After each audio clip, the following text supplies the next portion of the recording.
Sikat na sikat itong merienda sa Japan. Bilog, malagkit, at kadalasan may lamang minatamis sa loob. Ang mochi. Pero alam niyo ba na dati na tayong may version nito? Angko ang tawag sa bilog na malagkit na may palamang mani at tradisyonal na asukal. At ang isa sa pinakaunang gumagawa, nahanap namin sa bayan ng Vinsons, Camarines Norte. Sa paglipas ng panahon, paano nga ba ginagawa ang angko? Gamit ang tradisyonal na gilingang bato, inilalagay ang malagkit para maging pino at maalis ang sabaw. Saka papalamanan ang malagkit ng pinaghalong mani at matamis na sangkaka o panutsa. Ito po yung palaman, tapos ipapasok po dito sa malagkit. Bibilugi maigi na hindi nahuhulog ang palaman sa loob. Panghuli, iluluto sa steamer sa loob ng 6 hanggang 7 minuto.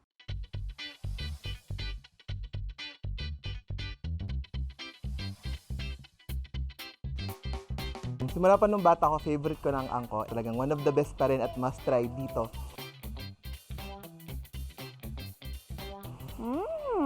Ito talaga yung favorite snack ko dito sa Cam Norte.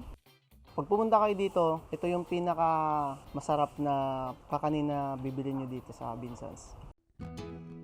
Paniniwala ng lokal na historiador sa Camarines Norte na dekada 50 raw ito unang natikman. Ang kwento-kwento, may isang babae raw na naglalako nito habang bitbit ang bilao sa ulo. Isa raw sa pinakaunong gumawa ng angko sa liblib na lugar ng Vinsons, si Juliana Clasio Balani o mas kilala bilang Nana Oya na ipinanganak noong 1897. Ang pamanang angko ni Nana Oya, nagpasalin-salin sa pamilya Balani. Hanggang sa manugang nitong si Nana Bieni. 90 anyos na ngayon si Nanay Bieni. At ang pamanang angko, ika nga, binago raw ang kanilang buhay. Nakapabahay ay mag-aangkula, ang nakapaaral mag-aangkula. Tapos na ang mga anak ko, may engineer, may chemist, may maestra, may maestro. Ay gayon ang nangyari sa pag-aangko. Kaya malaki ang utang na loob sa pang-aangko. Pero dahil nagkakaedad na rin taong 2000, nang ipinasa niya na ang paggawa ng angko sa kanyang manugang na si Marivic. Sa ngayon, tansya na nasa 7,000 piraso ang kaya nilang maibenta sa isang araw. Ito po mga kuwander, napagtapos ko itong mga anak ko dahil sa pagbibenta ko ng kakaninaang ko. Aba, talaga nga naman panalo ang pamanang angko. Hindi lang patok na merienda ang abot kamay, pati pala ginhawa sa buhay.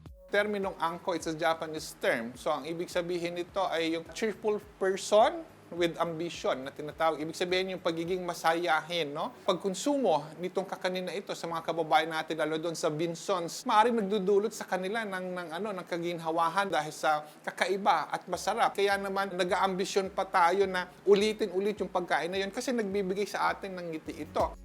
Kaya naman hindi may pagkakaila, tila ba ang meriendang angko ang magpapangiti sa araw ni Juan.